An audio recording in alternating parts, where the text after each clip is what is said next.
ગુજરાતનો સૌથી પ્રસિદ્ધ અને લોકપ્રિય મેળો એટલે રાજકોટનો મેળો। દર વર્ષે લાખો લોકો આ મેળાની મજા માણવા માટે શહેર તેમજ રાજ્યના વિવિધ વિસ્તારોમાંથી અહીં ઉમટી પડે છે। આ વર્ષે મેળાનો અંદાજે 15 લાખ જેટલો ભવ્ય જનસમુદાય જોડાશે એવા અંદાજ સાથે સુરક્ષા અને વ્યવસ્થાપન માટે જિલ્લા પ્રશાસનને કડક અને આધુનિક આયોજન હાથ ધર્યું છે।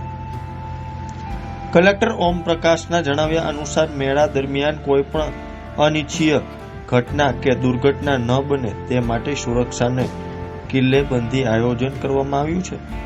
ખાસ કરીને ટીઆરપી અગ્નિકાંડ જેવી ઘટના ફરી ન બને તે માટે સતત મોનિટરિંગ અને ક્વિક રિસ્પોન્સ મેકેનિઝમ પર ભાર મૂક્યો છે।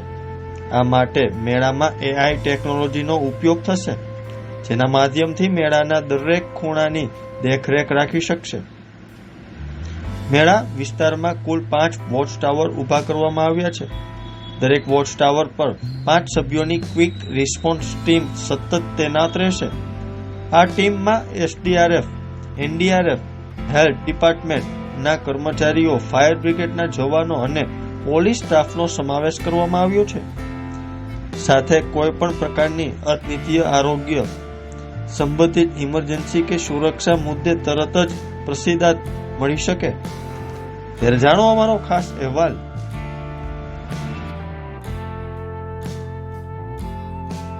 દરેક જગ્યાએ આપ જોઈ શકો છો વોચ ટાવર પણ બનાવવામાં આવ્યા છે અને 5 વોચ ટાવર ઉપર આપણે ક્વિક રેસ્પોન્સ ટીમ જે છે વોચ ટાવરના નીચે મૂકવામાં આવશે। આ ક્વિક રેસ્પોન્સ ટીમમાં એનડીઆરએફ, એસડીઆરએફ, હેલ્થ, પોલીસ આ તમામ જવાનો રહેશે અને કોઈ પણ એવી પરિસ્થિતિ થાય ખુદાના ખાતે કે કોઈ પણ નાનું મોટું એવું કોઈ સંજોગ બનતો હોય ત્યારે આ ટીમ ઝડપથી રેસ્પોન્ડ કરીને પર્સનને સારવાર કરવાની હોય તો સારવાર, ફાયરનો ઇસ્યુ હોય તો ફાયર ડોઝિંગ અને કોઈને હેલ્થની સારવાર કરવાની હોય તો ઓન ધ સ્પોટ હેલ્થ સારવાર અથવા આને શિફ્ટ કરવાના હોય તો ઝડપથી શિફ્ટ કરે આને માટે કામગીરી કરવામાં આવી છે। તમામ ઇવેક્યુએશન રૂટ જે છે આનું પાકું બેરિકેડિંગ કરવામાં આવશે જેથી કોઈ પણ સંજોગ બને તો ફાયર અને હેલ્થની જે એમ્બ્યુલન્સ જે છે આ ઝડપથી નીકળી શકે આને માટે પ્રયત્નો કરવામાં આવી રહ્યા છે।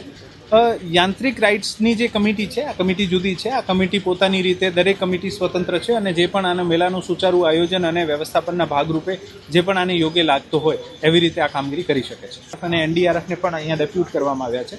હેલ્થ, ફાયરની ટીમો દ્વારા સાથે આનું જે ઇવેક્યુએશન રૂટને આ લોકો ચકાસણી કરશે। રિસ્પોન્સ ટીમમાં એસડીઆરએફ છે, એનડીઆરએફ છે, પોલીસ છે, હેલ્થ છે, ફાયર છે, આમ તમામ ડિપાર્ટમેન્ટ 5 જે મુખ્ય આપત્તિ વ્યવસ્થાપનના લીધે જે ડિપાર્ટમેન્ટ કામ કરતા હોય છે આ ડિપાર્ટમેન્ટ છે અને સાથે સાથે આખું વહીવટી તંત્ર આને સાથે છે।